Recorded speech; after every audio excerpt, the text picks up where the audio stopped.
Hi everybody, Jeff at Cuttermasters. Today we're going to sharpen a drill, a chisel tip configuration on the new Journeyman DC.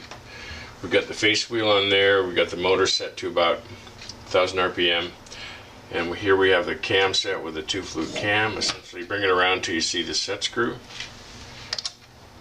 Put the drill in, time the flute so the lip of the flute's in line with the set screw for your timing. Bring it over. You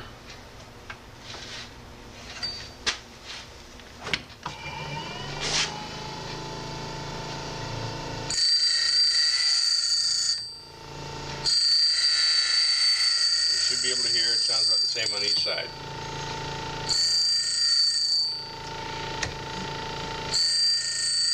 Give me a little more clearance. I've got the motor tilted down to 3 degrees. And that's pretty much it.